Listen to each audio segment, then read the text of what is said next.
오늘은 출애굽기 24장 1절로 11절의 말씀을 살펴보겠습니다. 출애굽기 24장 1절로 11절의 말씀을 같이 읽겠습니다. 또 모세에게 이르시되 너는 아론과 나답과 아비후와 이스라엘 장로 70명과 함께 여호와께로 올라와 멀리서 경배하고 너 모세만 여호와께 가까이 나오고 그들은 가까이 나오지 말며 백성은 너와 함께 올라오지 말지니라.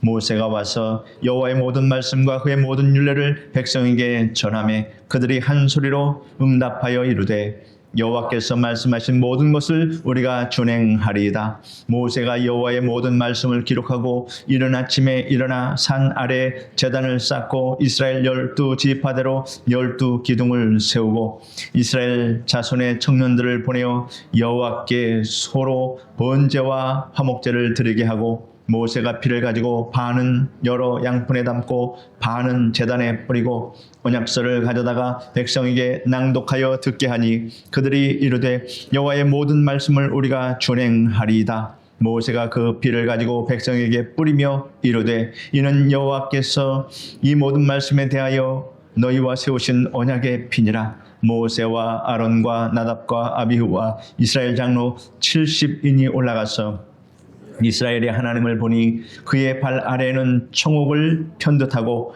하늘같이 청명하더라. 하나님이 이스라엘 자손들의 존귀한 자들에게 손을 대지 아니하셨고 그들은 하나님을 뵙고 먹고 마셨더라. 아멘.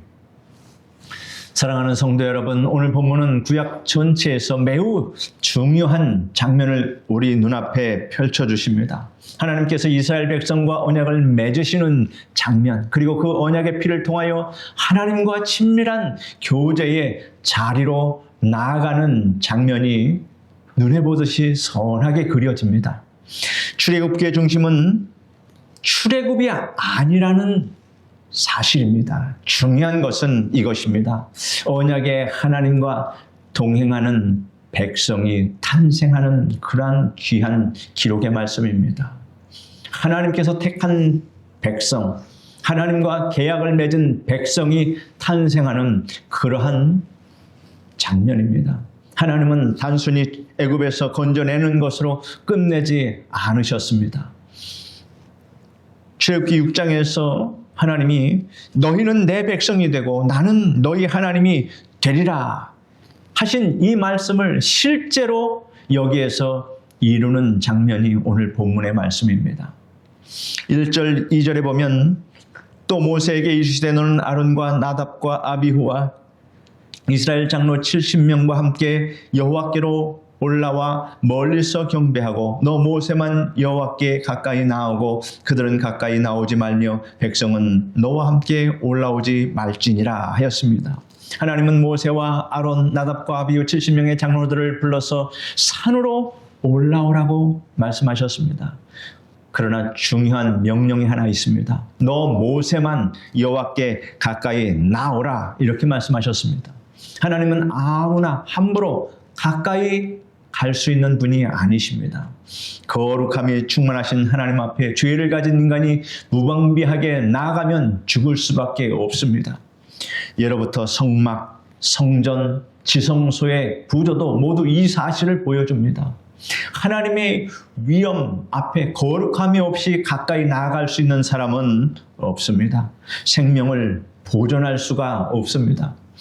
우리 예배의 기본도 바로 이것입니다. 하나님은 거룩하시다. 경솔한 예배가 아닌 준비된 마음으로 성령께서 깨끗하게 하시는 마음으로 하나님 앞에 나아가야 합니다. 마음만 그런 것이 아니라 교회에 들어오는 몸과 마음도 다 깨끗하고 거룩해야 합니다. 요사이 도로공사로 길이 흙밭입니다. 그러면 깨끗한 성전에 들어갈 때는 적어도 내 신발의 흙은 떨어버리고 성전에 들어와야겠다라는 이 생각을 갖고 계신 성도들은 밖에서부터 흙을 떨어내고 정결하게 하고 준비하고 그렇게 들어오시는 그 모습을 볼 때 참으로 마음이 굉장히 흐뭇합니다. 우리 성도님들은 교회를 사랑하고 또 하나님께 나아가는 그 거룩한 마음을 갖고 예배를 나오시는 분이구나 라고 하는 생각이 듭니다. 하나님께 나아가는 마음가짐 그 자체도 하나님께 드리는 예배라고 하는 것을 여러분 우리는 꼭 알아야 합니다.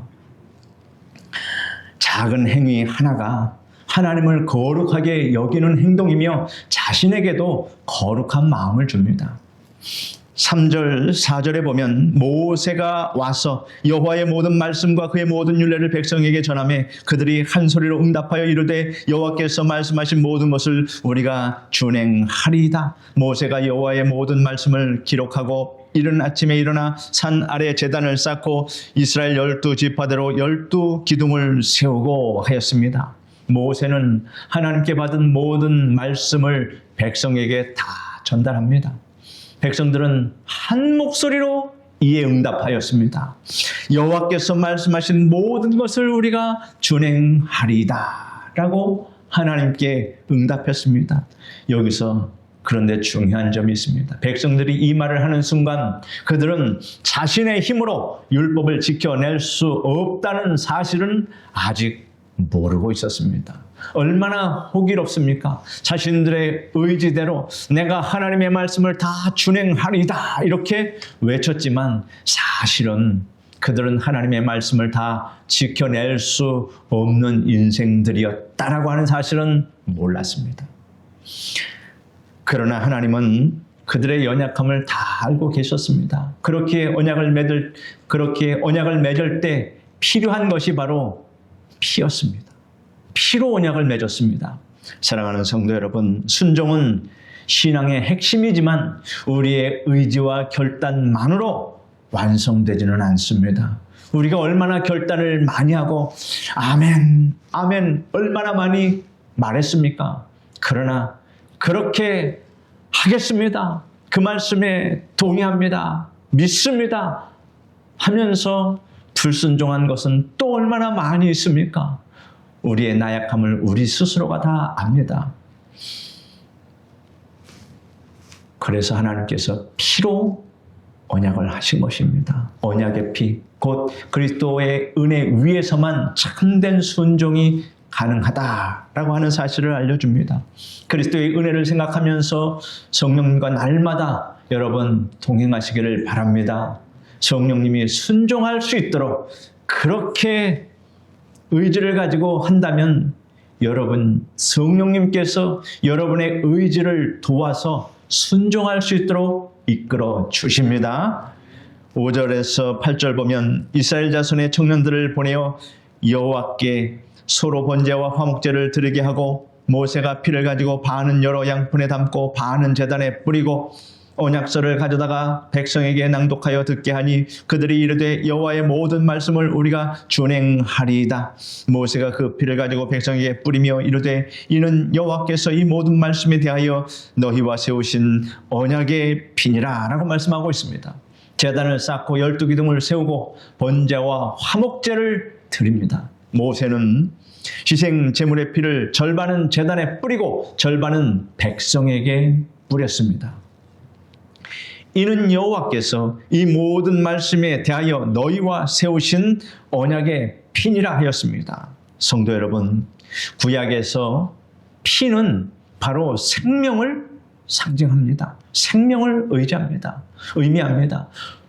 피가 없으면 우리 사람도 오래 못 버팁니다. 그래서 피를 많이 흘리면 생명에 막대한 치명상을 입게 됩니다. 그래서 피를 흘리게 되면 곧바로 지혈을 하는 조치를 취하는 이유가 그것입니다. 그 피가 제단을 향하여 나아갔는데 제단은 바로 하나님을 향한 것입니다. 그리고 백성에게 뿌려진 것은 하나님과 백성이 생명을 걸고 맺은 언약임을 말합니다. 여러분, 피를 가지고 맺은 언약, 바로 생명을 갖고 맺은 언약이다. 그러므로 우리 또한 우리 하나님과 예수 그리스도의 피로 맺어진 언약 관계에 있는 백성이라고 하는 것을 여러분 꼭 아시기를 바랍니다. 이거보다도 어떻게 더 진실한 언약을 맺을 수가 있겠습니까? 그러므로 하나님과 우리 사이에 보통 언약이 아니라 피로 맺어진 언약이 없다라고 하는 이 사실, 이 장면은 여러분 신약의 복음으로 이어집니다. 예수님께서 오늘 이 말씀을 연상케 하시는 장면을 최후의 만찬 자리에서 보여주셨습니다. 예수님께서 말씀하셨습니다. 또 잔을 가지사 감사 기도하시고 그들에게 주시며 이러시되 너희가 다 이것을 마시라. 이것은 죄의 사함을 얻게 하려고 많은 사람을 위하여 흘리는 바 나의 피 곧 언약의 피니라 라고 말씀하고 있습니다. 우리가 오늘 하나님을 아버지라 부르고 두려움이 없이 이렇게 예배 드릴 수 있는 이유가 바로 예수 그리스도의 언약의 피 때문이라고 하는 사실입니다. 그 피가 나를 정결케 해 주셔서 하나님의 언약의 백성으로 만들어 주셨기 때문에 이제 우리의 하나님을 아버지 하나님이라고 부르기에 거리낌이 없어졌다라고 하는 이 사실입니다. 그래서 여러분은 언제든지 아버지 하나님, 아버지를 부를 때 그것은 하나님을 말하는 겁니다.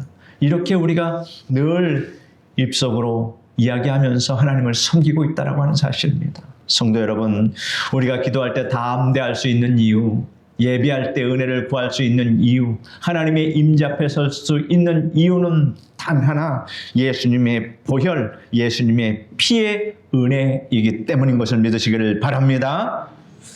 9절에서 10절에 보면 모세와 아론과 나답과 아비후와 이스라엘 장로 70인이 올라가서 이스라엘의 하나님을 보니 그의 발 아래에 총옥을 편듯하고 하늘같이 청명하더라.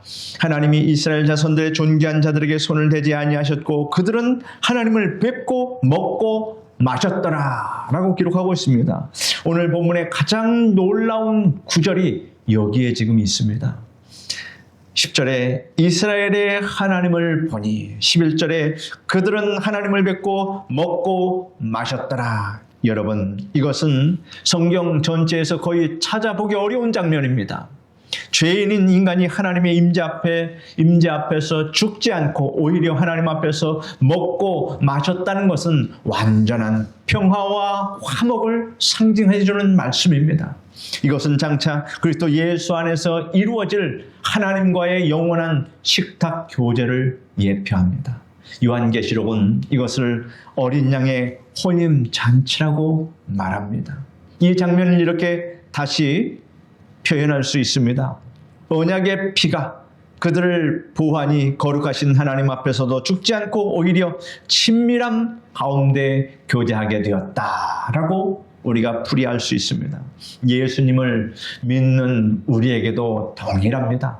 우리가 비록 연약하고 실수해도 예수 그리스도의 보혈의 피가 우리를 붙들고 보호하여 주십니다. 그래서 성도는 넘어져도 망하지 않고 실수해도 버림받지 않고 광야 같은 인생길에서도 하나님과 여전히 동행할 수 있다는 것입니다. 어떤 나라에 백성을 진정으로 사랑하는 한 왕이 큰 잔치를 벌였습니다. 왕은 신하 중 한 사람에게 이같이 말합니다. 우리나라에서 가장 불쌍하고 보잘것없는 사람을 데려오라. 신하는 그러한 사람이 어디 있는지 찾아 나섭니다. 시장 한 구석에서 떨고 있는 거지를 발견했습니다. 그를 데려왔습니다. 거지는 이게 무슨 일인가 하고 두려움으로 떨면서 말했습니다. 폐하, 저는 이 깨끗하고 화려한 궁에 들어갈 자격이 없는 사람입니다. 저는 보시다시피 옷도 더럽고 씻지도 못했습니다. 이렇게 말합니다. 그때 왕은 차가운 얼굴을 하면서 이렇게 말합니다. 내가 허락하노라. 이제부터 너는 내 식탁의 손님이다. 거지가 왕의 식탁에 앉는 그 순간 그의 신분과 과거의 부족함은 아무 문제가 되지 않았다는 사실입니다. 왕이 허락했으니 누가 여기에 대하여 시비를 걸 수 있겠습니까?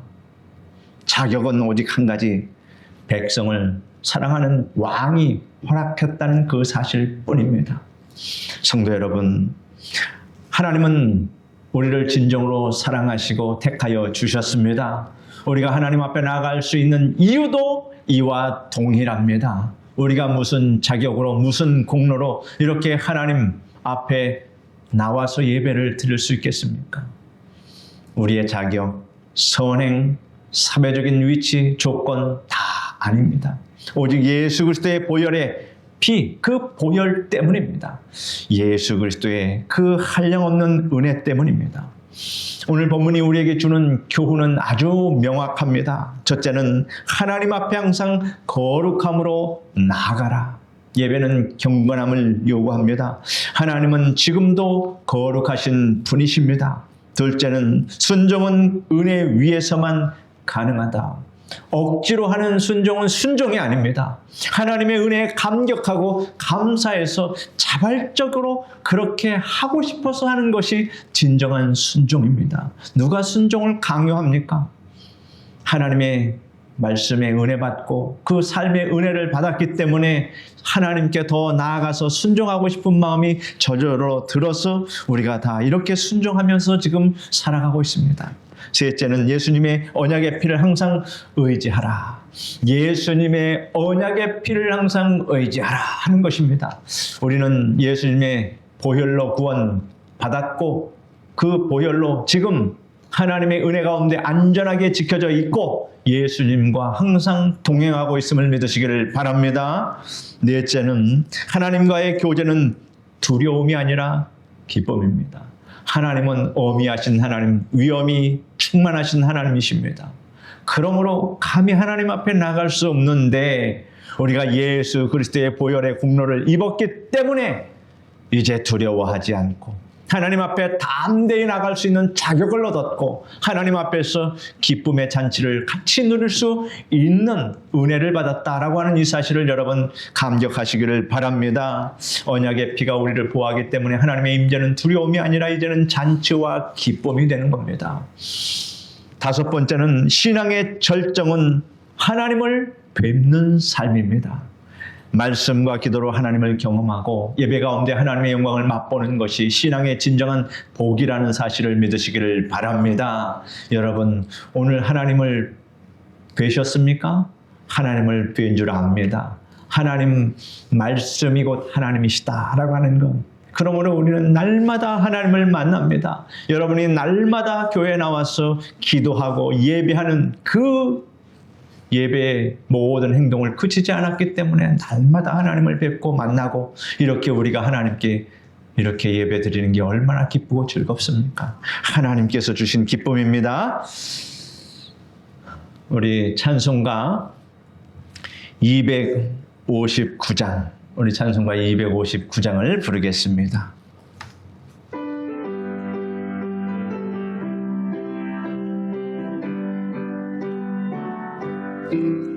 예수 십자가에 흘린 피로써 그대는 씻기어 있는가?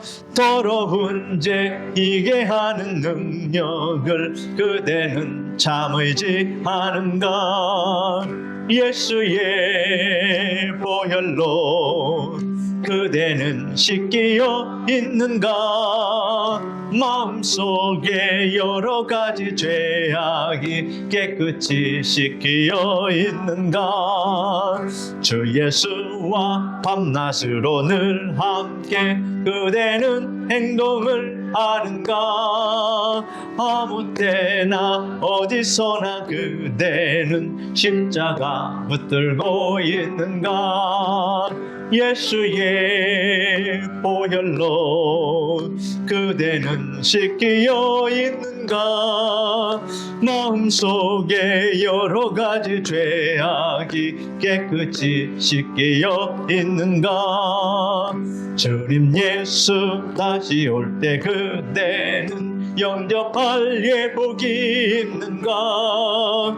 그대 몸은 거룩한 곳 천국에 들어갈 준비가 됐는가? 예수의 보혈로 그대는 씻기어 있는가? 마음속에 여러 가지 죄악이 깨끗이 씻기어 있는가? 모든 죄에 더러워진 예복을 주 앞에 지금 다 벗어서 샘물같이 솟아나는 보혈로 눈보다 더 희게 씻으라. 예수의 보혈로 그대는 씻기어 있는가? 마음속에 여러 가지 죄악이 깨끗이 씻기어 있는가? 기도하겠습니다. 거룩하고 거룩하신 하나님 감사합니다. 예수 그리스도의 그 보혈의 십자가에 그 하나님 은혜를 우리가 힘입어서 이제 하나님 앞에 담대히 나아가는 하나님 그러한 삶을 살아갈 수 있도록 이끌어 주시니 감사합니다. 우리가 이 은혜를 잊지 않고 언제나 하나님 은혜에 감사하여 자발적인 순종과 헌신이 이루어지도록 하나님 도와 주시옵소서. 예수님의 이름으로 기도드립니다. 아멘.